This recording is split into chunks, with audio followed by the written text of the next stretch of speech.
درود پاک پڑھنے کے بے شمار فضائل و برکات ہیں۔ مصطفیٰ جان رحمت، شمع بزم ہدایت صلی اللہ تعالیٰ علیہ وسلم کا فرمان عالی شان ہے، جس کا مضمون ہے کہ جو کوئی شخص جمعہ کے دن مجھ پر 200 مرتبہ درود پاک پڑھے، اس کے 200 برس کے گناہ معاف کر دیے جاتے ہیں۔ تو جمعہ کا دن خاص درود پاک پڑھنے کا دن ہے۔ جتنا ہو سکے جمعہ کے دن کثرت سے درود پاک پڑھنا چاہیے۔ ایک اور حدیث پاک میں نبی پاک فرماتے ہیں لا وضوء لمن لم یصلی علی النبی صلی اللہ علیہ وسلم۔ آقا فرماتے ہیں اس کا وضو نہیں جو نبی علیہ الصلوۃ والسلام پر درود نہ بھیجے۔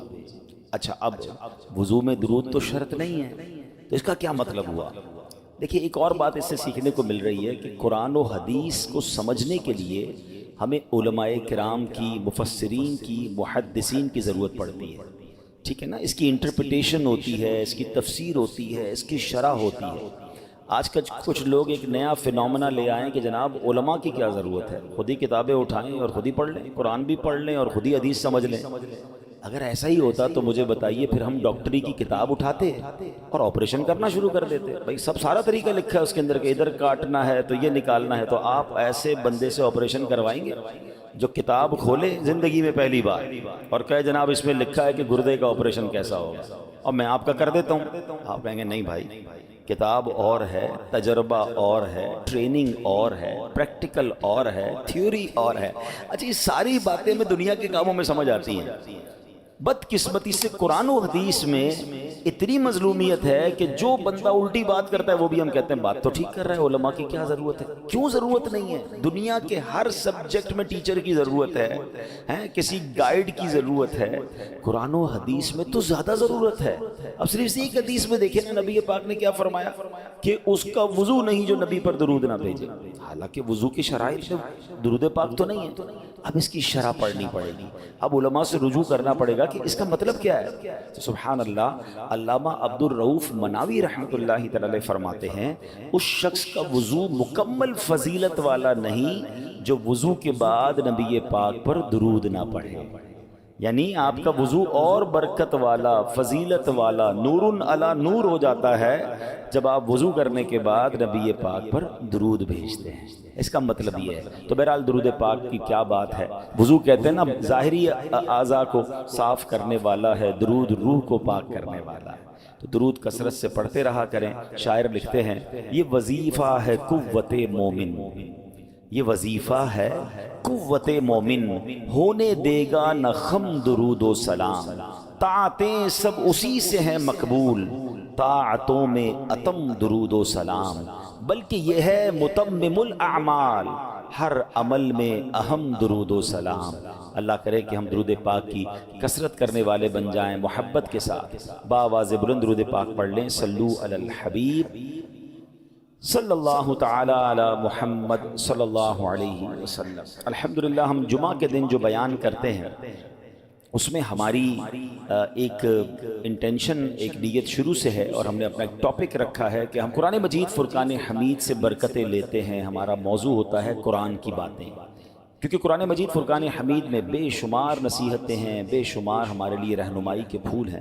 آج ایک اور معاملہ ہم حضرت موسیٰ علیہ السلام کی قوم کے حوالے سے، پارہ نمبر 1 ہے، سورہ بقرہ ہے، اور آیت نمبر 55 اور 56، 2 آیتوں کی تلاوت کریں گے، اور اس کے تحت انشاءاللہ بڑے شاندار، بڑے اہم مدنی پھول آج ہم سیکھیں گے۔ اللہ کریم قرآن مجید میں ارشاد فرماتا ہے وَإِذْ قُلْتُمْ يَا مُوسَىٰ لَن نُؤْمِنَ لَكَ حَتَّىٰ نَرَى اللَّهَ جَهْرَةً فَأَخَذَتْكُمُ الصَّاعِقَةُ وَأَنْتُمْ تَنظُرُونَ ثُمَّ بَعَثْنَاكُمْ مِنْ بَعْدِ مَوْتِكُمْ لَعَلَّكُمْ تَشْكُرُونَ۔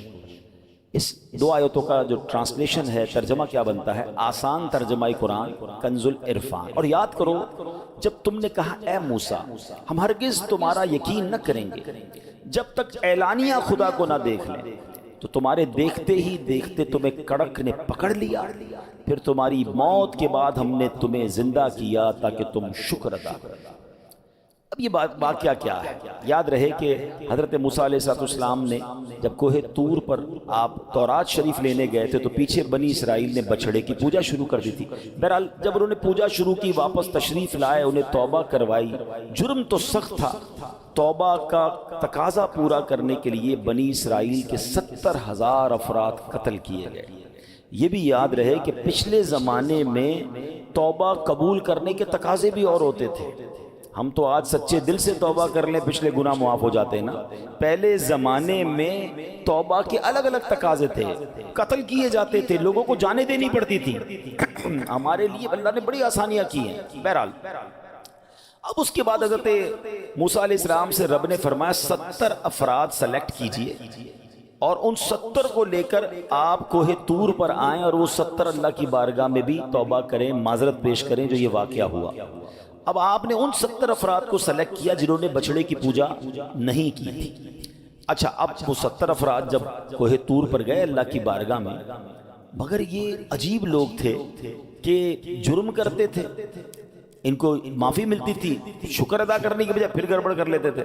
اب یہاں انہوں نے کیا کیا کہ جیسے ہی کوہ طور پر پہنچے اور طے یہ تھا کہ سب اللہ کی بارگاہ میں توبہ کریں گے، اس واقعے کا معذرت پیش کریں گے، انہوں نے ایک نیا معاملہ کھڑا کر دیا۔ انہوں نے جا کر کہا کہ انہوں نے کیا کہا؟ اللہ پاک فرماتا ہے وَإِذْ قُلْتُمْ، اور یاد کرو جب تم نے کہا، یعنی اے بنی اسرائیل تم یاد کرو کہ جب تم میں سے 70 افراد کو بلایا گیا اور معاملہ یہ تھا کہ اللہ کی بارگاہ میں معافی مانگنی ہے، کیونکہ جن لوگوں نے بچڑے کی پوجا کی، رب کی نافرمانی کی، اللہ سے معافی مانگنی ہے، تو شکر ادا کرنے کی بجائے الٹا گستاخی کرنے لگے اور کہتے ہیں اے موسیٰ ہم ہرگز تمہارا یقین نہ کریں گے جب تک اعلانیہ خدا کو نہ دیکھ لیں۔ ہم اللہ کو دیکھیں گے پھر معافی مانگیں گے، ہم تمہاری بات نہیں مانتے۔ اللہ کی آواز آتی تھی، اللہ سے کلام ہوتا تھا، ہم دیکھ نہیں پا رہے اللہ کو، جب تک اللہ کو نہیں دیکھیں گے اے موسیٰ ہم تمہاری بات نہیں مانیں گے۔ اللہ اکبر، جب ایسی گستاخی والا انداز اختیار کیا تو قرآن کیا کہتا ہے فَأَخَذَتْكُمُ الصَّاعِقَةُ وَأَنْتُمْ تَنظُرُونَ، قرآن کہتا ہے تو تمہارے دیکھتے ہی دیکھتے تمہیں کڑک نے پکڑ لیا، یعنی آسمان سے بجلی کڑکی، بجلی گری اور دیکھتے ہی دیکھتے یہ 70 کے 70 افراد باری باری موت کے گھاٹ اتار گئے۔ اب یہ بڑا اہم کوسچن ہے، اللہ کو دیکھنے کی تمنا کرنا تو گستاخی نہیں ہے؟ حضرت موسیٰ نے خود تمنا کی تھی اے اللہ میں تجھے دیکھنا چاہتا ہوں، لن ترانی، وہاں سے حکم ہوا تھا نا، حضرت موسیٰ تو کہا تھا ربی ارینی، اے میرے رب مجھے جلوہ دکھا، اور وہاں سے کیا فرمایا گیا لن ترانی، تم مجھے ہرگز نہیں دیکھ سکو گے۔ پتا چلا کہ یہ جو دیدار کا شوق ہے یہ تو بڑی اچھی بات ہے، اور سبحان اللہ نبی پاک علیہ السلام کی ایک حدیث بھی ہے، اللہ کے حبیب علیہ السلام فرماتے ہیں جو اللہ پاک سے ملاقات کو پسند کرتا ہے اللہ پاک بھی اس کی ملاقات کو پسند فرماتا ہے۔ اچھا، اس میں دو باتیں ہیں، ایک تو زندگی میں تمنا کرنا، یہ بات یاد رکھیے کہ اپنی آنکھوں سے کوئی رب کو نہیں دیکھ سکتا، یہ شان تو نبی پاک کو ہی نصیب ہوئی ہے، ہاں یہ تو آقا کے سوا کسی کو مرتبہ نہیں ملا، لیکن خواب میں اللہ کے دیدار کی تمنا کی جا سکتی ہے، انشاءاللہ جنت میں تو دیدار ہوگا ہی ہوگا، انشاءاللہ جنت میں جائیں گے تو یہ تمنا کرنا۔ اور اس میں ایک اور علماء بات فرماتے جو اللہ سے ملنے کی، اللہ سے ملاقات کا جو شوق ہے نا، ایکچولی اس سے مراد یہ ہے کہ بندہ آخرت کی طرف رغبت رکھے۔ کچھ لوگوں کو موت سے بڑا ڈر لگتا ہے، ان سے جب بھی بات کرو نا بھائی مرنا ہے، وہ کہتے ہیں یار مرنے کی بات نہ کیا کرو، قبر میں جانا ہے بھائی قبر میں جانے کی بات نہ کیا کرو، جنت دوزخ کی بات کریں، اس سے گھبرانا نہیں چاہیے، موت تو مومن کے لیے تحفہ ہے۔ اچھا مجھے ایک بات بتائیں، ہم مرنے کی بات کرنا چھوڑ دیتے ہیں، کیا مرنے سے بچ جائیں گے؟ موت پتہ ہے ایک ایسی حقیقت ہے جو دنیا کا ہر مذہب مانتا ہے، صرف مسلمان نہیں، ہر ریلیجن کے لوگ مانتے ہیں، عقل مند ہو، بوڑھا ہو، جوان ہو، عورت ہو، مرد ہو، ایوری بڈی، کسی بھی مذہب سے تعلق رکھنے والے ہیں، ایون کہ جو خدا کو نہیں مانتے نا معاذ اللہ، وہ بھی موت کو مانتے ہیں کہ موت سے نہیں بچ سکتے۔ ڈیتھ از ریالٹی، عربی کا ایک مقولہ ہے الموت قدح کل نفس شاربوہا، موت ایک ایسا جام ہے جو ہر کسی نے پینا ہے، الموت باب کل نفس داخلوہا، موت ایک ایسا ڈور ہے، ایک ایسا دروازہ ہے، ہر کسی نے گزرنا ہے، کل نفس ذائقۃ الموت، ہر کسی کو پتہ ہے مرنا ہے، تو مرنے سے کیوں ڈرتے ہیں بھائی؟ ہاں کام ایسے کریں نا کہ مرنے سے تو بچ نہیں سکتے، گناہگار بھی مرے گا، نیک بھی مرے گا، مسلمان بھی مرے گا، غیر مسلم بھی مرے گا۔ اب مسلمان کا کام کیا ہے کہ موت سے بھاگنے کی بجائے موت کی تیاری شروع کر دے۔ عاشق رسول تو موت کا انتظار کر رہا ہوتا ہے۔ مولانا حسن رضا خان صاحب کہتے ہیں نا، جان دے دو وعدہ دیدار کا۔ مرنے کے بعد پتہ کیا ہوگا؟ نبی پاک کا دیدار نصیب ہوگا نا، قبر میں آئیں گے نبی پاک، تو ایسی زندگی گزارو نا۔ عاشق رسول تو انتظار کرتا ہے، جان دے دو وعدہ دیدار پر، نقد اپنا دام ہو ہی جائے گا۔ ایک اور شاعر لکھتے ہیں نا، قبر میں سرکار آئیں تو میں قدموں پر گروں، گر فرشتے بھی اٹھائیں تو میں ان سے یوں کہوں، اب تو پائے ناز سے میں اے فرشتوں کیوں اٹھوں، مر کے پہنچا ہوں یہاں اس دلربا کے واسطے۔ ایک اور نعت کا شعر ہے نا، قبر میں تشریف لائیں گے مصطفیٰ، عادت بنا رہا ہوں درود و سلام کی۔ ہم تو درود و سلام پڑھنے کی عادت اس لیے ڈال رہے ہیں کہ جب نبی پاک کا دیدار ہوگا تو درود و سلام پڑھیں گے۔ قیامت کے دن اللہ کا دیدار ہوگا، جنت میں رب کا دیدار ہوگا، اللہ سے ملاقات کا شوق ہونا چاہیے۔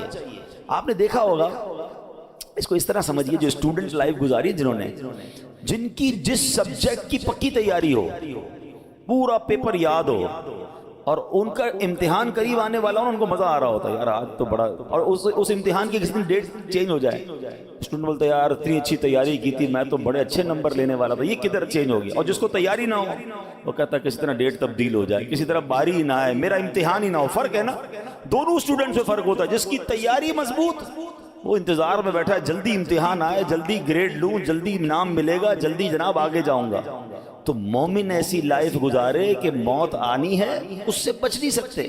اب مرنا ہے، ایمان سلامت لے کے جاؤں، قبر میں نبی پاک کے جلوے ہوں گے، قیامت کے دن پیارے آقا کی شفاعت ہوگی اور پھر جنت کی نعمتیں ملیں گی۔ تو کتنی پیاری حدیث ہے کہ جو اللہ پاک سے ملاقات کو پسند کرتا ہے، اللہ پاک بھی اس کی ملاقات کو پسند فرماتا ہے۔ ایک اور حدیث قدسی میں ہے، نیک لوگ مجھ سے ملنے کا بہت شوق رکھتے ہیں اور میں ان کی ملاقات کا ان سے زیادہ مشتاق ہوں۔ رب بھی ملنا چاہتا ہے نیک لوگوں سے، اے ہائے، تو ایسے بن جاؤ نا کہ جو بندہ رب سے ملنا چاہے۔ تو اب سوال یہ ہو گیا کہ جناب اللہ سے ملاقات یا اللہ کا دیدار تو بڑی اچھی تمنا تھی، پھر بنی اسرائیل کو سزا کیوں ملی؟ What is the difference? حضرت موسیٰ بھی مانگ رہے تھے۔ چلے ایک اور عشق والی بات بھی سن لیں، کلیم اللہ اور حبیب اللہ کا فرق بھی سمجھ لیں۔ حضرت موسیٰ نے کیا کہا؟ ربی ارینی، اے اللہ میں تجھے دیکھنا چاہتا ہوں۔ ارشاد کیا ہوا؟ لن ترانی، اے موسیٰ تم مجھے نہیں دیکھ سکو گے۔ اچھا، یہ لاجیکلی بات بھی ہے کہ جس سے بات ہو نا اور پیار بھی ہو، عزت بھی ہو اور دیکھا نہ ہو تو دیکھنے کی تمنا اور بڑھ جاتی ہے۔ دنیا میں بھی ہوتا ہے، آپ کسی سے بات کریں اور کبھی دیکھا نہ ہو، مطلب دیکھے تو سی کون ہے، اور اللہ سے بات ہو رہی تھی تو حضرت موسیٰ نے ریکویسٹ کی، ارشاد ہوا موسیٰ نہیں دیکھ سکو گے۔ ریکویسٹ دوبارہ ہوئی، پہاڑ پر تجلی نازل کی گئی، حضرت موسیٰ اس تجلی کی تاب نہ لائے اور بے ہوش ہو گئے۔ کلیم اللہ ہیں، دیدار نہ کر سکے، سمجھیے گا بات کو، اور جو تجلی تھی اس کا جو بھی جلال کہیں، ہیبت کہیں، آپ انکانشیس ہو گئے، بے ہوش ہو گئے۔ یہ کون ہے؟ کلیم اللہ۔ حضرت موسیٰ وہ ہیں قرآن میں سب سے زیادہ جن کا ذکر ہے، جس نبی کا سب سے زیادہ قرآن میں ذکر ہے نا، وہ حضرت موسیٰ ہے۔ اتنا بڑا مرتبہ ہے۔ مگر آؤ اب حبیب اللہ کی بات کرتے ہیں۔ یہاں ریکویسٹ ہے، وہاں نبی پاک 27 رجب المرجب ہے اور ام ہانی رضی اللہ تعالی عنہا کے گھر مکہ پاک میں آرام کر رہے ہیں، اور جبریل امین کو بھیجا جاتا ہے کہ جاؤ میرے محبوب کو میرے پاس لے آؤ۔ وہاں ریکویسٹ ہے، یہاں بلایا جا رہا ہے، وہاں دیکھ نہ سکے، اور وہاں رب نے اپنے پاس بلا کر نہ صرف دیدار کروایا بلکہ نہ جانے کتنا کچھ عطا فرمایا۔ اب فرق دیکھیے، ہم صلاۃ والسلام میں شعر پڑھتے ہیں نا، فرق مطلوب و طالب کا دیکھے کوئی، قصہ طور و معراج سمجھے کوئی۔ ڈفرنس کیا ہے؟ قصہ طور و معراج سمجھے کوئی بے ہوش جلووں میں گم ہے کوئی۔ حضرت موسیٰ تو بے ہوش ہو گئے تھے نا، کوئی بے ہوش جلووں میں گم ہے کوئی، کس کو دیکھا یہ موسیٰ سے پوچھے کوئی، آنکھ والوں کی ہمت پہ لاکھوں سلام۔ یہ فرق ہے کلیم اللہ اور حبیب اللہ میں۔ لیکن دوبارہ اسی بات پر آتے ہیں کہ جناب ایک طرف تو انبیاء تمنا کر رہے ہیں دیدار کی، اور اللہ اپنے حبیب کو دیدار بھی کرا رہا ہے۔ بنی اسرائیل نے بھی تو ریکویسٹ ہی کی تھی، مگر یہ ریکویسٹ ادب والی نہیں تھی، یہ ریکویسٹ گستاخی والی تھی، ایک ٹرائل تھا، ایک اللہ کے نبی پر اعتماد نہ کرنا تھا. ہم تمہاری بات نہیں مانیں گے. کیا کہا تھا انہوں نے؟ قرآن کی آیت کیا ہے؟ وہ کہتے ہیں وَإِذْ قُلْتُمْ يَا مُوسَىٰ لَن نُؤْمِنَ لَكَ حَتَّىٰ نَرَى اللَّهَ جَهْرَةً. کہتے ہیں اے موسیٰ ہم ہرگز تمہاری بات کا یقین نہیں کریں گے جب تک اعلانیہ خدا کو نہ دیکھ لیں. یعنی اللہ کے نبی پر بھروسہ نہیں کیا. اس کی وجہ سے وہ 70 کے 70 لوگ مارے گئے. وہ پھر الگ بات ہے کہ حضرت موسیٰ نے دعا کی کہ اللہ اگر یہ مارے گئے تو میں لوگوں کو کیا جواب دوں گا؟ یہ تیری بارگاہ میں آئے تھے. اللہ نے ان کی ریکویسٹ قبول کی، انہیں پھر زندہ فرما دیا.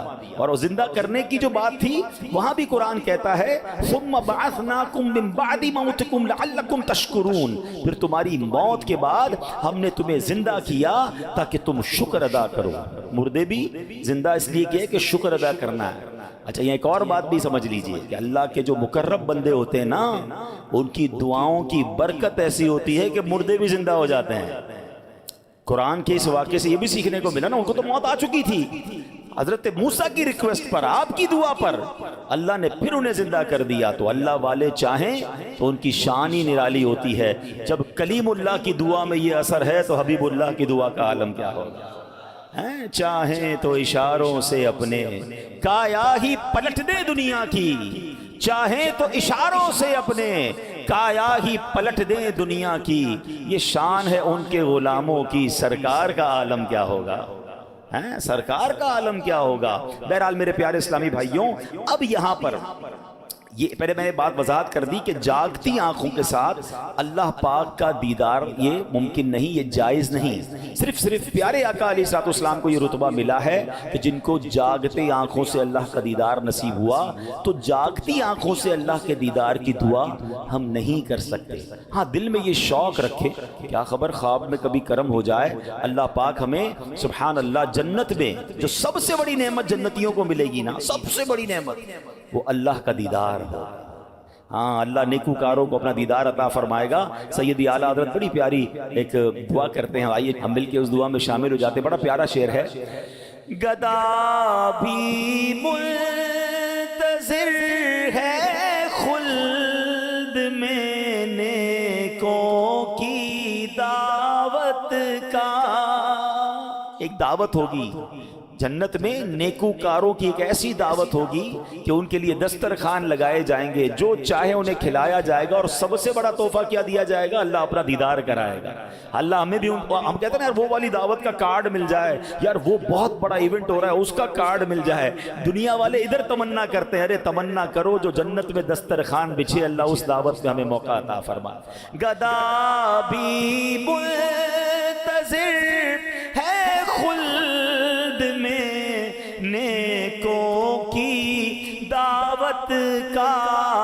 خدا دن خیر سے لائے سخی کے گھر ضیافت کا. خدا دن خیر سے لائے سخی کے گھر. نبی پاک کے غلاموں کی جب نبی پاک دعوت فرمائے تو اللہ ہمیں اس دعوت میں شامل ہونے کی توفیق عطا فرمائے.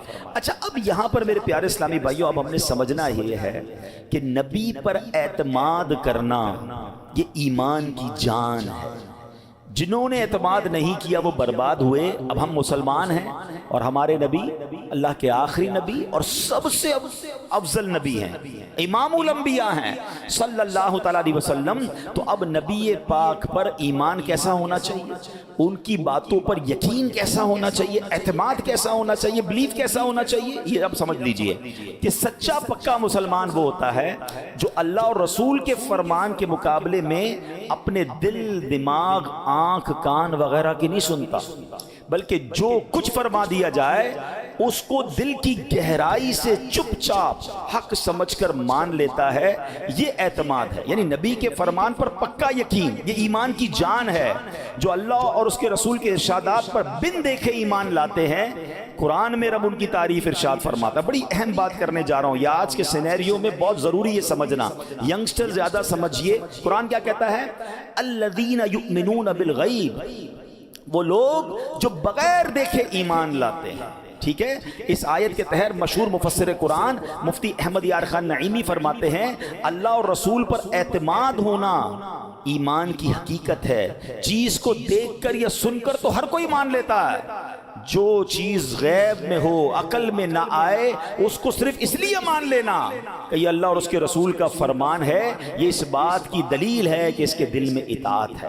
اب مزید فرماتے سچ پوچھو تو ایمان کی جان تو یہ ہے کہ نبی پاک کی خبر پر اپنے حواس یعنی آنکھ کان عقل دماغ سے زیادہ اعتماد ہو. یعنی میں اور آپ دیکھ رہے ہیں کہ ابھی دن ہے، اور اگر نبی پاک فرما دے نا رات ہے تو ہمیں کہنا ہے میری آنکھ جھوٹی ہے، میرے آقا سچ فرما رہے ہیں.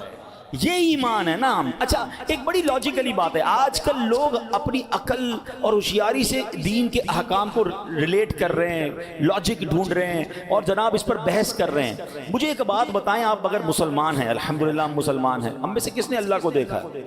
نہیں دیکھا. ہم مانتے ہیں اللہ ایک ہے. کس نے نبی پاک سے ملاقات کی ہے؟ ہم نے ملاقات نہیں کی. ہم کہتے ہیں اللہ کے نبی ہیں، آخری نبی ہیں، یہ بھی مانتے ہیں. ہم میں سے کسی نے بھی جبریل امین کو قرآن لاتے ہوئے نہیں دیکھا. ہم کہتے ہیں ہاں جبریل امین ایک فرشتے بھی ہیں، فرشتوں کے سردار بھی ہیں. ایمان ہے نا. اچھا پھر قرآن اللہ کی کتاب ہے، ہم نے اترتے نہیں دیکھی، ہم مان رہے ہیں. ہم نے قیامت دیکھی نہیں، ہمارا ایمان ہے. ہم نے جنت دیکھی نہیں، ہمارا ایمان ہے. جب اتنی بن دیکھی چیزوں پر ایمان لے آئے، اب اسلام کے معاملات پہ کوشچن کس بات کا؟ تو ہمارا تو معاملہ یہی ہے. ایمان کا تقاضا یہ ہے کہ میری عقل تھوڑی ہے، عقل میں آ گیا تو یا اللہ تیری مہربانی، نہیں آیا تو جو اللہ نے فرمایا وہ حق، جو قرآن نے فرمایا وہ حق، جو نبی پاک نے فرمایا وہ حق ہے. ہمارا کام ہی اعتماد کرنا ہے. یہ آج کے دور میں جو دماغوں میں سوئی چبوئی جا رہی ہے اور جناب لاجک کے پیچھے لگایا جا رہا ہے. کچھ لوگوں کو آج اسلامی احکام سمجھ نہیں آ رہے کہ یار یہ سمجھ نہیں آتا کہ جناب وراثت میں مرد کو 2 حصے کیوں ہیں، عورت کو 1 حصہ کیوں ہے. مولانا صاحب ذرا اس کی لاجک تو بتائیں. یہ مرد کو طلاق کا حق کیوں دیا گیا، عورت کو طلاق کا حق کیوں نہیں دیا گیا؟ حضرت ذرا اس کے بارے میں بتائیں. جناب یہ فلاں شریعت کا حکم کیوں ہے، ہمیں سمجھ نہیں آ رہا. اللہ کے بندو ہمارا کام یہ سوچنا کب تھا جب ہم بن دیکھے رب پر ایمان لائے. ارے حضرت ابوبکر صدیق کا واقعہ کس کو یاد نہیں ہے؟ شب معراج جب گزر گئی، نبی پاک نے کفار مکہ کے سامنے کہا کہ میں رات کے تھوڑے حصے میں گھوم کر آیا. کہاں؟ بیت المقدس کی سیر کر کے آیا،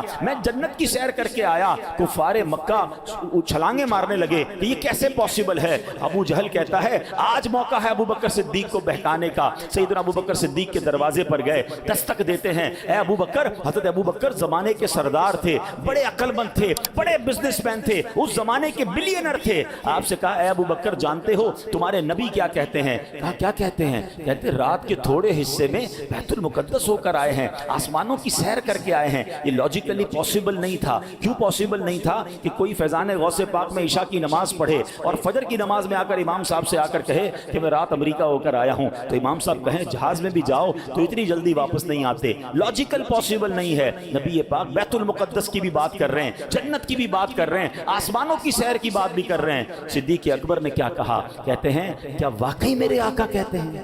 کہا جی تمہارے نبی یہی کہتے ہیں. کہا میرے آقا کہتے ہیں تو سچ فرماتے ہیں. صدیق اکبر نے کوئی کوشچن نہیں کیا کہ لاجیکلی کیسے پاسبل ہے. عقل کہتی ہے پاسبل نہیں ہے، مگر میری عقل تھوڑی ہے، مصطفیٰ کہتے ہیں تو یقیناً پاسبل ہے. نبی پاک اب وہاں صدیق اکبر سے پوچھا گیا اے ابو بکر اتنی بڑی بات کیسے مان رہے ہو؟ کیا شاندار جواب دیا، اور یہ جواب ہم سب کا ہونا چاہیے. وہ کہتے میں تو اس سے بڑی بڑی باتیں مانتا ہوں. میرے آقا کہتے ہیں آسمان سے فرشتے آتے ہیں، مجھے قرآن کی خبریں دیتے ہیں. ارے جس نبی کی آسمانی خبروں کو مان لیتا ہوں، اگر وہ آقا فرما رہے ہیں بیت المقدس ہو کر آیا ہوں تو پھر میں کیوں نہ مانوں؟ سبحان اللہ. صدیق اکبر نے رہتی دنیا کو یہ میسج دیا ہے. کاش یہ ہم بھی سیکھ جائیں، ہماری اولاد اور بچوں کو سکھا کے چلے جائیں کہ عقل مانے یا نہ مانے، اگر قرآن و حدیث کا کوئی حکم ہے تو ہمیں اس پر عمل کرنا ہے. میری آپ کی عقل تھوڑی ہے. صدیق اکبر نے کیا کیا؟ پریکٹیکلی وہ پنجابی لوگ کہتے ہیں نا وہ والا جملہ سکھا دیا. وہ کہتے ہیں اسی منن والے ہیں، سوچن والے نہیں ہیں.